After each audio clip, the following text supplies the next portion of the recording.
ទឹកកខ្វក់អាចសម្អាតបានដោយរបៀបណាតោះយើងទៅមើលថាតើទឹកកខ្វក់ត្រូវបានសម្អាតយ៉ាងដូចម្តេចយេ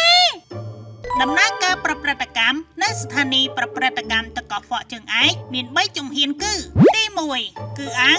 FSF ឬអាងច្រោះប្រើអេប៉ុងអណ្ដែតទី2គឺអាង ATF ឬអាងច្រោះសម្រក់ទឹកលឿនទី3គឺអាង SLS ឬអាងញ៉ាច់ធាតុរឹងនិងរាវអីក៏ស្មុគស្មាញម៉េចដំបូងអាង FSF ចាប់យកភាគល្អិតនិងកាកសំណល់ធំអេប៉ុងតូចៗទាំងនេះជួយចម្រោះភាពកខ្វក់ចេញមែនទេវ៉ាវមួយនេះកំពុងវល់ហើយបាញ់ទឹកទៅគ្រប់ទិសតែម្ដងវាពិតជាស្ងាត់ល្អណាស់ជំហានទី2គឺអាង ATF វាវិលដោយសម្ពាធទឹកដូច្នេះវាមិនត្រូវការអគ្គិសនីឬប្រេងឥន្ធនៈនោះទេអរចាមែន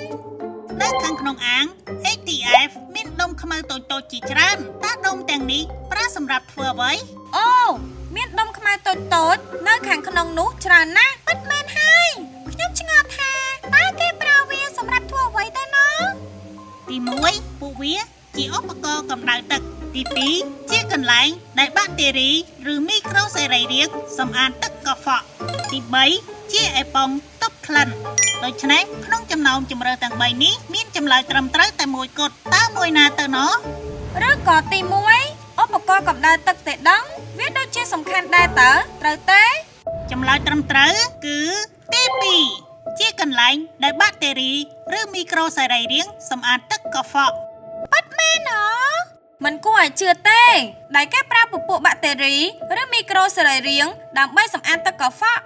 ហើយជំហានចុងក្រោយគឺអាង SLS ដែលញែកសារធាតុរាវនិងរឹងវាជួយកម្ចាត់កម្ទេចកខ្វក់តូចៗដែលនៅសេសសល់ក្នុងទឹកដើម្បីធ្វើឲ្យទឹកនោះស្អាតហើយផ្នែកចុងក្រោយគេបង្អស់បែរជាអាងស្តុកភក់ត្រឹមត្រូវហើយយើងប្រមូលភក់ដែលបានមកពីការសម្អាតទឹកកខ្វក់ហើយយកមកស្តុកទុកក្នុងអាងនេះបន្ទាប់មកយើងយកវាទៅធ្វើប្រព្រឹត្តកម្មហើយចុងក្រោយសម្ងួតវាដោយហាលថ្ងៃคล้ายជាភក់ស្ងួតឬហៅថាសំណល់ភក់